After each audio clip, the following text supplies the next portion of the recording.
संपूर्ण महाराष्ट्रातील शेतकऱ्यांना अत्यंत चांगली कृषी सेवा देण्याचं काम सातारा जिल्ह्यातील आतीत येथील भलरी हायटेक नर्सरी या माध्यमातून हे यादव कुटुंब या ठिकाणी अत्यंत चांगलं काम करत आहे।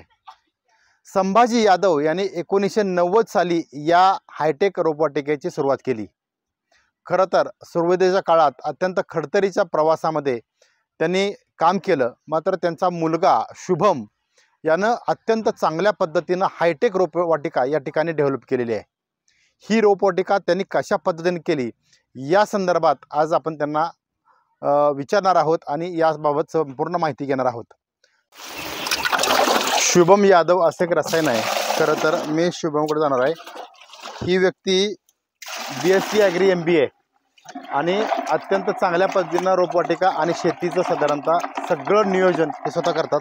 शुभमजी नमस्कार। नमस्कार नमस्कार। काय करतात आता माझ्या प्लॉटला डोबळी मिरचीचा जरा मला खत सोडायचे। बरं, हा जरा गुळ भिजवत घालतोय। बरं, हां, शेड्यूल सकाळचं कसं चालू होतं? सकाळी बरोबर पहाटे 4ला मी उठतो। साधारणतः 4 ते 6 2 तास पहिलं पूर्ण शांत बसून दिवसभराचं शेड्यूल आखणी करतो। कोणाला भेटायचं, कुठल्या प्लॉटला काय सोडायचं, नर्सरीत कुठल्या आळवण्या फवारण्यात, तिथून 6 ते 7 माझा गावात एक आरंभ क्रीडा मंडळ या नावाचा एक खो खोचा क्लब आहे। बरं, 6 ते 7 मी त्या मुलांसोबत प्रॅक्टिस करतो।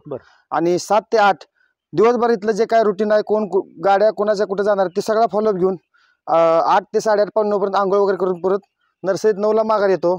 9 ते दुपारी 1 पर्यंत पूर्ण वेळ नर्सरी असतो। तिथून पुढं शेतकऱ्यांच्या काय अडचणी आहेत, कुणाच्या गाठीभेटी आहेत, कुणाचा प्लॉट चांगला आहे, कुणाच्या प्लॉटला अडचण आल्या ते दिवसभर मी बघतो। आणि संध्याकाळी साधारणतः 7-8 वाजता आल्यानंतर जेवण वगैरे करून पुन्हा राहिलेलं जे शेड्यूल उद्याच्या कामाचं नियोजन आहे किंवा काय बदल करता येईल किंवा नवीन काय करता येईल हे शांत स्वतःसाठी वेळ देतो, डेव्हलपमेंटसाठी वेळ देतो। आज स्मार्ट वर्क म्हणजे मला स्मार्ट वर्क करायला आवडतं। पहिला जमाना गेला, आज 100 माणसं जरी असली माझ्याकडे तरी स्मार्ट वर्क 100 माणसांचा 1-1 मिनिट वाया गेलं तर 100 मिनिटं वाया गेली।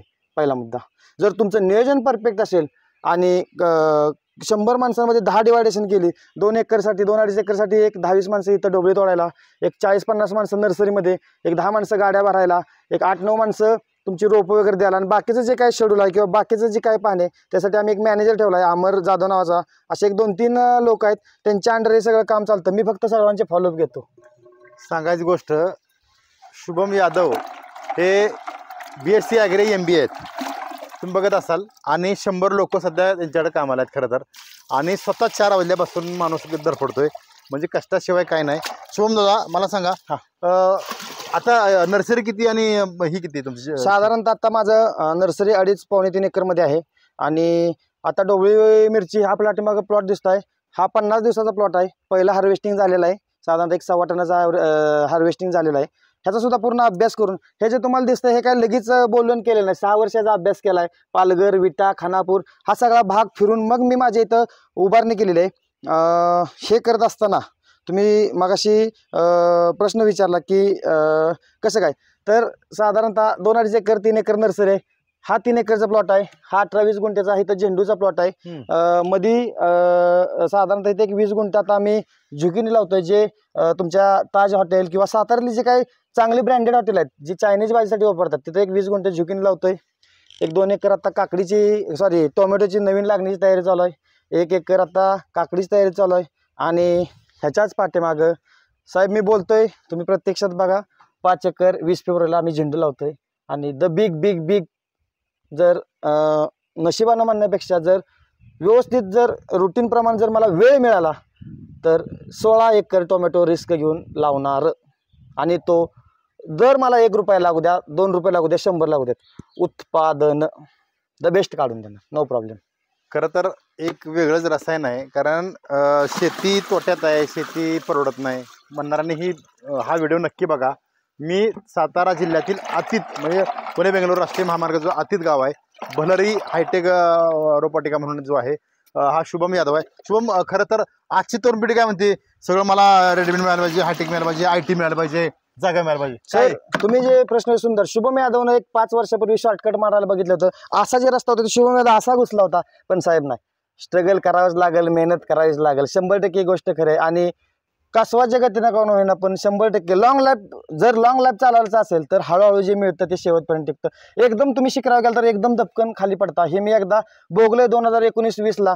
आणि स्टेप आमचे वडील सांगतात स्टेप बाय स्टेप तुम्ही जावा. आणि लॉंग लाईफ चालायचं असेल तर सातत्य हा शब्द फार महत्त्वाचा आहे. 4 महिने केले ना 8 महिने गायब नाही.